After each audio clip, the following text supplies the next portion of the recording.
क्या आप जानते हैं कि कैसे हुआ था रावण का जन्म? जन्म के पीछे थी बड़ी ही विचित्र कहानी।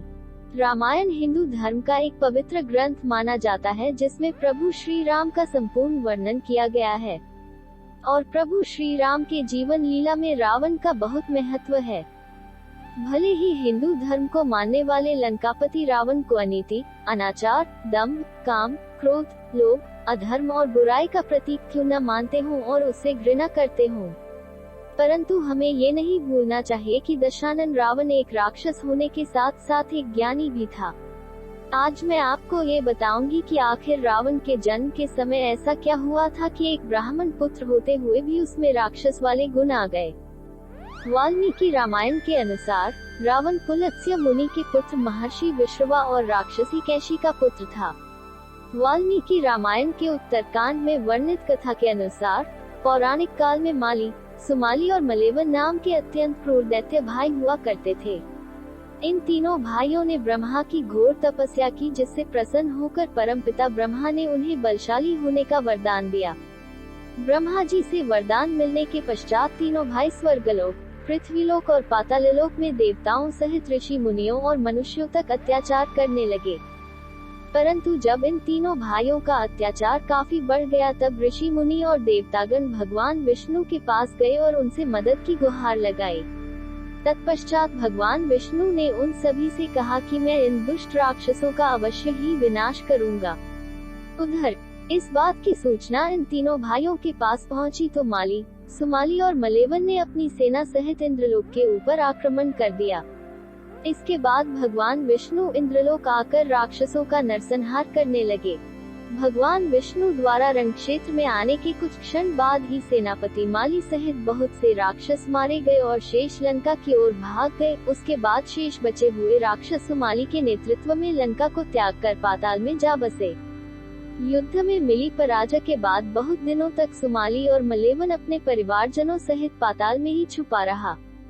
एक दिन सुमाली पृथ्वी लोक घूमने आया जहां उसने कुबेर को देखा, परंतु देवताओं के भय के कारण वो वापस पाताल लोक चला गया। लोक पहुंचकर वो सोचने लगा कि हम राक्षसों को देवताओं के भय से यहाँ कितने दिनों तक छुपकर रहना पड़ेगा। ऐसा कौन सा उपाय किया जाए जिससे देवताओं पर विजय प्राप्त किया जा सके। कुछ क्षण बाद उसे कुबेर का ध्यान आया। तब उसके मन में ये विचार आया कि क्यों न वो अपनी पुत्री का विवाह ऋषि विश्रवा से कर दे, जिससे उसे कुबेर जैसे तेजस्वी पुत्र की प्राप्ति आसानी से हो जाएगी। कुछ समय बाद मन में यही विचार लिए सुमाली अपनी पुत्री कैशी के पास पहुंचा और उससे बोला, हे पुत्री, तुम विवाह के योग्य हो चुकी हो और राक्षस वंश के कल्याण के लिए मैं चाहता हूँ कि तुम परमपराक्रमी महर्षि विश्रवा के पास जाकर उनसे विवाह करो और पुत्र प्राप्त करो। वही पुत्र हम राक्षसों की देवताओं से रक्षा कर सकता है। राक्षसी होते हुए भी कैशी एक धर्मपरायण स्त्री थी, इसलिए कैशी ने अपने पिता की इच्छा को पूरा करना अपना धर्म माना और विवाह के लिए स्वीकृति दे दी। उसके बाद कैशी ने अपने पिता को प्रणाम किया और उनसे आज्ञा लेकर महर्षि विश्रवा से मिलने पाताल लोक से पृथ्वीलोक चल पड़ी। पाताललोक से पृथ्वीलोक आते आते कैशी को काफी समय लग गया और जब वो महर्षि विश्रवा के आश्रम पहुंची तो शाम हो चुकी थी। उस समय भयंकर आंधी चल रही थी, आकाश में मेघ बरस रहे थे। आश्रम पहुंचकर कैशी ने सबसे पहले महर्षि का चरण वंदन किया और फिर अपने मन की इच्छा बतलाई। कैशी की इच्छा जानने के बाद महर्षि विश्रवा ने कहा, हे भद्रे, मैं तेरी ये अभिलाषा पूर्ण कर दूंगा, किंतु तुम कुबेला में मेरे पास आई हो, अतः मेरे पुत्र क्रूर कर्म करने वाले होंगे। उन राक्षसों की सूरत भी भयानक होगी। महर्षि विश्रवा के वचन सुन कैशी उनको प्रणाम कर बोली, हे ब्राह्मण, आप जैसे ब्राह्मणवादी दौर से दुराचारी पुत्रों की उत्पत्ति नहीं चाहती, अतः आप मेरे ऊपर कृपा कीजिए।